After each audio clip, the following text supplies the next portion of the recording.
Hey guys, welcome back to the show. It's been a little while since I make a video, but I wanted to make a video about the situation between Kodak still photography and Kodak motion picture. I've been seeing online a lot of, I don't know, say rumors or talks about what's going on, and I want to try to give my pitch about it. There's going to be chapters down below, and like I said, I haven't made a video in a while, so bear with me if I'm a little scatty, but I'm going to try my best to go through as much information as I can share here on YouTube. So first of all, I'm going to do a disclosure. I work in the photography industry by working with a camera shop that basically buys and sells used gear, but we also did the Santa Film project and so on. So there's a little bit of there. So I do work, for example, with brands like Cinestill, and I've worked with brands in other areas, and I'm not going to interfere what I say here. Thankfully, my work doesn't have a problem with me saying what I want on video, but a lot of people will see that as my opinion is based or biased because of my work. Like I said, take it as you want, but this I wanted to say beforehand. Also, Cinestill sponsor the news and other people in the industry, but never have I been told not to say something because of an opinion or something. I've only been disclosed things I can't share due to industry secrets. So with that, let's move towards the next chapter, which would be the industry interests, the hidden interest and the public interest, and how much can be said or not. So one thing that I see a lot, and it happened with all kinds of situations from the Cinestill gate to now this Kodak versus Alaris motion picture film and non-monster motion picture film, and things between Harman and FOMA and things like that. Like, not that there's beef between different brands, but there's a lot of things that are not as they seem. And the problem is, usually a lot of these situations are binded by contracts. So for example, maybe someone that's finishing film for someone else can disclose it. Someone's film that's inside the canister is from a different company and you also can't disclose it. So it's not like companies are hiding things. It's just that usually in the terms and conditions of their contracts, you can't say everything. And with that is where these rumors online start coming up. And I, being an industry, I guess, player or reporter or journalist, call it whatever you want. I could be a YouTuber for all I want. But I also fall within the knowing things that I can't share. And many times my silence is not that I don't want to say what I want to say and I have opinions about it, but it might seem as I'm saying things that maybe shouldn't be said. But I'm gonna, like I said, that is very interesting. And I'm friends with Cinestill, and I've been friends with Harman, and I've been talking to people like Omer from Cat Labs and things like that. Like, plenty of people are really nice, but you never know what the secret agenda is. There's different conglomerates in the film industry. So let's talk the American one. We have Kodak, Kodak Rochester, Kodak Motion Picture, Kodak, Super 8 camera, Kodak Merch.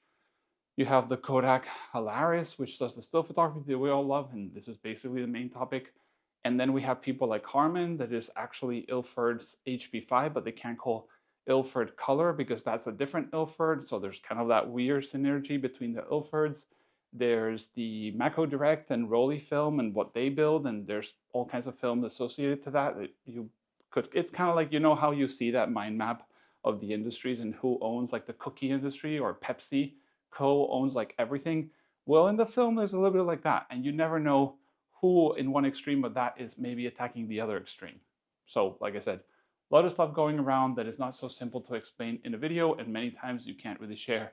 But I do recommend you being curious, grabbing a roll of film, grabbing a box of film, and reading where is it made, where is it packaged, and so on and so forth, because usually by law that you have to disclose things like that. So you might buy a roll of something, or even the cardboard box that comes with multiple rolls, and it'll say where it's coming from. So you can do your own investigations there. And I'll make an example about this. Recently, we've seen a lot of respooled film, not the motion picture, I'll get to that later, that is coming from different brands. We've seen it from Santa, like I said, I work on it. I've seen it from Flick Film, I've seen it from other people. But all these films are usually coming from one main place. And this main place, like I said, might have a contract that says you can't disclose where it's coming from, or you can't sell in certain markets, or you can't do certain prices and things like that. So you got to be very careful in understanding. And some brands are jumping that over. There's at least one that is claiming that they're repackaging Aerocolor 2460, I think. But a lot of people, for example, maybe can't disclose something like that. So don't always take their silence as them hiding, but actually fulfilling legal contracts. Then we're going to start with the Kodak versus Kodak Alaris. And this is a little bit, I made videos of this in the past, but it's a little bit confusing to understand. But Kodak used to be pretty much one. And when they went bankrupt or filed for bankrupt or Chapter 11 in 2012-ish, I can't remember the date exactly, don't quote me on that. They created a, hey, we owe a bunch of money to pensioners in the UK. So here, you take distribution of still photography products, and we will continue making the raw material here in Rochester, New York, and also motion picture. So there's a split in the middle between finished still photography like Portra, Ektar, the black and whites and sheet film and all this stuff, 35, 120. And then the other side is the one manufacturing film for all kinds of uses and all kinds of purposes, but also making the motion picture film, the XX, the 250D, 500T, etc. And they're divided, they're different. Probably Alaris buys the raw material finished, and they also convert the film for Alaris. Or Alaris doesn't really produce themselves; they just are a commercial statue here, like a selling and buying, buying the film from Kodak and selling and distributing around the world.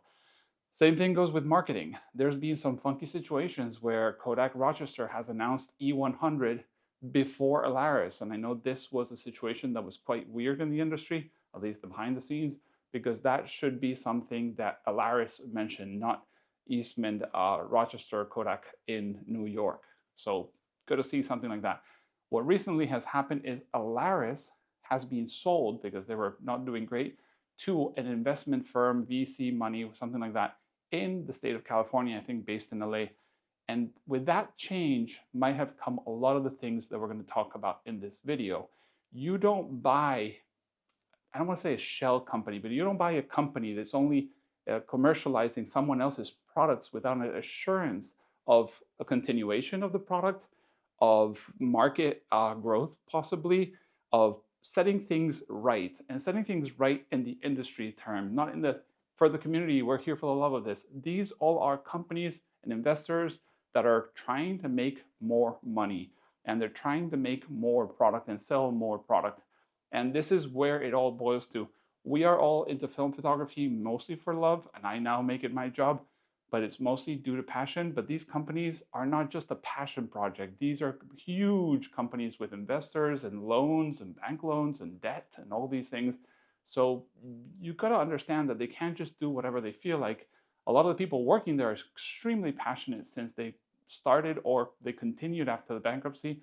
But don't take this as a they don't want to do something for the community, or they're removing something from the community and trying to smash the small player. They are the player in the color industry, except for Harman and a couple other examples. They are really the only massive color player. Another chapter that I want to talk about is the stills versus motion picture. So if you've been following and you've been shooting stills and motion picture at the same time, which I haven't done motion picture myself, you might have seen the prices of still photography go up, but the motion picture kind of stay stagnant. And this has a couple of reasons. First of all, like I said, Alaris versus Rochester, different companies, different strategies. Alaris probably bumps prices up, but also because of Rochester bumping prices up. But then Rochester had to continue making film because that is their bread and butter. Film is what they make. And for every roll of film that you're shooting through your Bronica or through your Leica or your Yashica or a Canon 1N R1V, there is someone shooting on an Ariflex or shooting on whatever Super 8, whatever camera you want to shoot. But the amount of film consumed by the markets between still photography and motion picture is not one-to-one. Motion picture is huge. Hollywood shoots. There's also the archiving part of it, which they're archiving and passing on digital films into celluloid and motion picture film for conservation because they know how long it will last in certain conditions in certain places, as in digital is not exactly yet, they don't really know what's going to happen if you just put it on a Blu-ray and put it in the drawer and wait 30 years. They know how long film will last in certain conditions, and they do duplicates and so on, plus projection. So like I said, film for projection, Hollywood, blockbuster movies, whatever, Bollywood, video clips is not one-to-one with still photography. And prices have not stayed one-to-one. Still photography has gone up a lot and motion picture has stayed down a lot because there was a fight ongoing there between, are people going to be shooting movies on Red cameras, on Alaris digital cameras, on Nikons, on Sonys, on whatever, documentaries, video clips, whatever. There's all those people that were scared that there was going to be a full transition to digital and motion picture would die. And that would make all film from Kodak die because we are using the technology that's going into motion picture film for still photography. And if you grab a pack of Portra or you grab anything like that, you will see many times in the marketing terms, Vision 3 technology, Vision 2 technology, stuff like that, because that technology is coming from the motion picture and is being imported or exported into the still photography. So that is very interesting. And that's why, for example, when you're shooting the new Portra, I was there before that, but it is new. It now says that it's made for editing or scanning and retouching in the computer, not so much in the darkroom. Back in the day, you would have your 100 NC and VEC, and you had different color papers because you were doing this in the darkroom with your RA4, and you were developing your film, and you had their different negatives and different contrast rates and everything. That kind of died. Now we have pretty much one paper, except for some weird stuff from Fuji. That's usually not so easy to find in sheets. And what's happened now is that they're counting on you scanning or digitizing your film and retouching on a computer. It's what hybrid workflow, if you want to call it. As in the same thing that happens with motion picture. If you're shooting motion picture or ECN2 film on your stills camera, you'll notice that the negatives or the positives, when you're converted, they're quite flat. It's almost like an S log or V log or L log on a digital camera. It looks muddy, it looks unfinished, because they are counting on those Hollywood people doing all the color grading and correcting the film so it looks like what they wanted the director has in mind, or the whatever person is in charge of that in a movie. So we are using still photography technology that is coming from the motion picture. So they're very connected.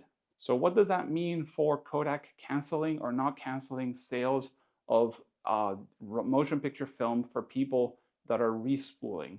Well, like I said, there's two different companies. One is Alaris and one is Rochester. One has been probably subsidizing the motion picture market with the stills photography market. They've been kind of like pouring money maybe from one side or the other and playing around. But what's happened is, due to that price difference between your 250D that you can respool in your garage and that Portra 400 is so big that there has been a gap, and people have filled that gap. Also, on top of that gap happening from price is Kodak has been ramping up production of converting film, which means passing it from the mega rolls that they're making at the machines. Just think of like a huge batter, like you're rolling almost like a pancake, like into rolls, or like toilet paper if you want, and they're slicing it into the smaller pancakes, and they're making 35 pancakes, and making 120 pancakes, and they're making sheet pancakes for 4x5 and 8x10, and then they're perforating them and they're putting them in canisters. That's what conversion is. But that was completely, overworked, and they couldn't make enough. So for a while, there was a time you couldn't find color film in Europe or the US, and gold was there, but there was no color plus, or you could find Ultramax, but you couldn't find Portra 800. So that was a huge problem. What happened there is they didn't have enough power to finish film for the up in demand that we've been having, because demand has been going up substantially throughout the years, more users getting into film. And where that has happened is, first we had cheaper motion picture film, no available color film converted by Kodak, sold by Alaris. And there was like, what do we do? So people and projects started popping off everywhere, buying film and removing remjet, buying film and just selling it with remjet, and finishing this and filling in that void. What has happened is Kodak has just closed the factory, everything. And if you worked in a factory, closing a whole factory is a nightmare. And with that closure, what they've done is they've revamped or built a second line for converting film. And I don't know for a fact that they made a new one or they revamped the second one, because I know they have two, but that's what they have really done right now. And that has maybe left that void that was available they've closed the void. Sorry, I ran out of battery. So when Kodak closed the factory and closed that void, now there's no longer a problem creating film. Kodak has ramped up production before closing. Obviously, you don't just close the factory if you know you're going to do it. And they've been stocking all kinds of finished product. And what's happened is not only have they closed the void, which means they can now supply color film for everybody, and they don't have a problem sending color film to Europe or the US or one stock or the other. There's been plenty of stock of everything. But also Kodak Alaris, who just being sold to someone else, maybe has started saying, hey, there's a problem where I can't sell enough film because there's all these other smaller brands making this film. And this motion picture that's kind of subsidized, either you bump the price up or you got to stop giving it to everybody to do conversion on their own. And like that's films that we've seen in the market everywhere with ECN2 or non-ECN2. And that has been probably one of the reasons I would imagine the industry would have probably raised their hand and said, hey, we got to stop this. We got to stop the flooding of our product. And this is very simple. If you're making a product and you're selling it before it's finished without adding a lot of value or all the value you want, and someone's producing it on the side and putting it in the market where you can't sell your finished product, you're going to try to stop that. It's basically like having a leak in a pipe. It is a problem for a company.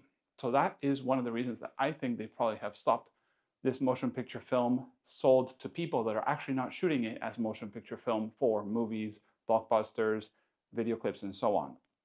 But then there's another issue, which is motion picture film that's being finished by Kodak, and meaning like in big pancakes, 1,000 feet, or I think it's 400 feet, and it has the Eastman Kodak or the Kodak and the 250D and all of this, that is being sold as still photography, being converted or remjet removed by someone. And I'm saying someone meaning I don't know who, I don't care who the player is, but the name of the rebate is Kodak. And because this product is being done somewhere, and it could be, I don't care if it's China or Europe or my garage, and I'm selling it on the market and people are shooting it, and maybe the remjet's not removed properly, or maybe I'm selling it with remjet and I'm not telling my lab and the lab's getting angry. People are getting angry at film that is finished, maybe not perfectly, with a standard of Kodak quality that has Kodak rebate on it. And that is shooting them backwards. They're basically making color film. And like I said, there's a bit of a leak in the motion picture and someone's converting it. And suddenly, maybe the quality is not up to what Kodak is known for. They work so hard for the Portra lines, for the Ektar lines, for the black and white lines and all this stuff to have something that is subpar and making consumers associate Kodak to bad quality. And that is a huge problem as somebody that produces stuff, is that you don't want a sub-product with your name associated that is giving you trouble, okay? And that is something that's very interesting. And I know, you're going to raise your hand and say, hey, what about Cinestill? What is Cinestill doing? Cinestill doing that. Well, if you look into what Cinestill is doing, it's very different to what most people are doing. People were buying motion picture film out of the pancakes, and like I said, 1,000 feet or 400 feet for blockbuster movies, and spooling it and converting it and removing remjet or not, and selling it as their sub-product or different product. Sub-product, I don't mean it in a I'm not trying to make them lesser, but you know what I mean. But Cinestill is buying them in master rolls. And I'm not going to go into details because I don't think I can really say how does it work, but Cinestill is buying the master rolls, and then they're cutting it into pancakes, and they're branding it with their brand, not the Kodak brand.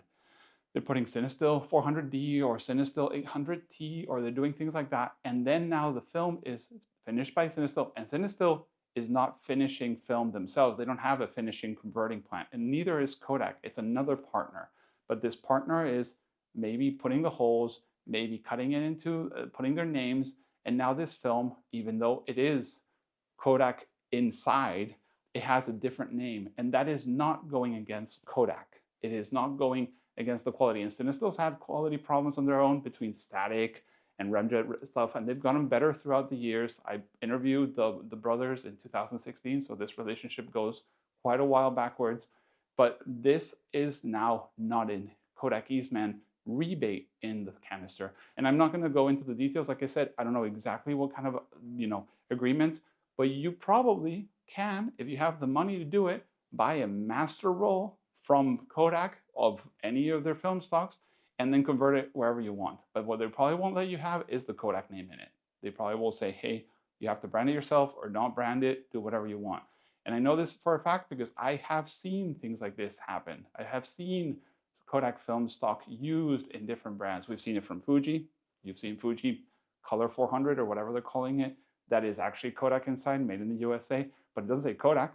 It says Fuji, so no longer a bit of a problem. So there's this weird dynamics that are happening in the industry. Like I said, not so simple to understand.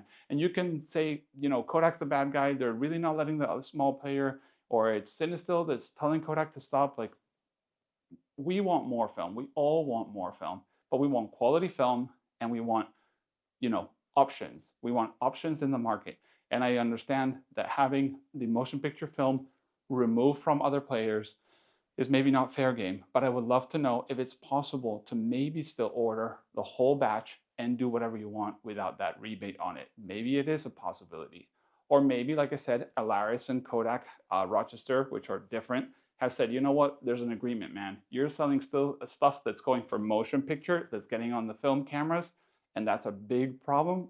And I'm trying to sell this film as Portra and Ektar and all this that has all this marketing and cost, and because we're going back and forth so much and the conversion is so expensive that I can't sell it. I'm not selling enough. And Kodak's like, oh, well, you know, we just make it and people buy it. They do whatever they want. Maybe they found that agreement. They said, like, we're doing a line. You fill in that you're making a movie. You fill in that you're making a video clip. You're telling me what the project is, and then I can send you film. But if you can't justify what you're shooting this film for and the amounts that you're shooting, and people must have been buying pallets of this stuff to convert, then we won't give it to you if you can't justify what it's for. So that is what I can think is the reasons why we are seeing this bit of a fight and, you know, killing the small player. But it was a temporary measure. I've seen things that have been started. I've been on phone calls where people are like, hey, I'm making a remjet removal tool. I'm making something to convert canisters. And I told them, man, the end is near. They're probably going to kill this. It's a bit of a loophole. And it was taking advantage. And it helped the industry. It did. Everybody got to shoot more color film. Everybody had color film when there was no Kodak film. But now the Kodak's done their homework and they fixed the machines and they've sold Alaris and we have probably a future ahead of us. They're like, let's close the loophole and no more. And yes, in the middle there is Cinestill. Say what you want. Like I said, the situation might be a little different in that place. But I think you can probably try to discuss or talk with Kodak if you have the pockets to buy something like that and start finishing yourself, but probably with a different brand. But you have to find a converting partner. You have to someone that can splice the master roll, etc., etc. And that is even possible. Maybe they're just granting all contracts that they had from before. Again, not sure for that, but that's what I would imagine is the situation with Kodak and Kodak Alaris. And I'll finish with one last example that I saw in Reddit. I'm going to try to find the article, link it below. And like I said, not a lot of the stuff that I'm talking about is in any article, but if not, I will try to link it below. And the chapters will be a little around where they should be. But yeah, beg my, you know, erratic mind with a topic like this. But I heard or read about cinema film, motion picture film that was shipped overseas, that was put into single-use cameras, and then somehow made the contracts into like Walmart's or some store like that, Best Buy, whatever. And these cameras not only didn't have enough exposures, but they were ECN2 removed or not removed film. And that was getting sold to customers. And we're talking your grandma, your uncle, your aunt, a wedding, whatever. And they were shooting this, like thinking it's Kodak film inside, which it was, but it maybe not up to the standards. Send it to the labs and got terrible results. And like I said, that's a huge branding, marketing problem. And I think that's where they were like, nope, that's the end of it. We have to fulfill those orders for these disposable cameras or reusable cameras. No longer can we have this like loophole of bad quality getting through to the mass market because, like I said, Best Buys, Walgreens, whatever there is, and the pharmacy stores around the world sell a lot of film cameras for the weddings and events and stuff like that. So that's where probably also it was a huge marketing problem. And I haven't read much about it because they probably stopped that very fast. But yeah, as always, thanks for watching. If you have any questions, leave a comment below. I have not watched videos about this from other people because I try to keep my opinions to myself. But if you have heard something differently, send me a message, send me a link. I will happily watch it and see if I missed something. But then again, like I said, all we want is high quality film. We want options and we want quality. And we don't want the main source to go bankrupt once again. Because no color film from Kodak, immediately kills like 90% of the market. And that means camera sales, it means developing, it means labs, it means scanning, it means everything. Pentax 17, stuff like that. It just kills it. So let's, I'm not a religious person, but let's hope that there is future to someone like Kodak. They're way too big for this to go away. But we are having small hopes from Harman, from what's the Chinese company Lucky. They're saying they're reverse engineering film. That's a good thing. We need more competition. That usually brings prices down. It makes availability maybe in different markets easier. But let's see how it goes. Like I said, thanks for watching and see you in the next one. Bye. Color chart, color chart, color chart, color chart. It's recording, right?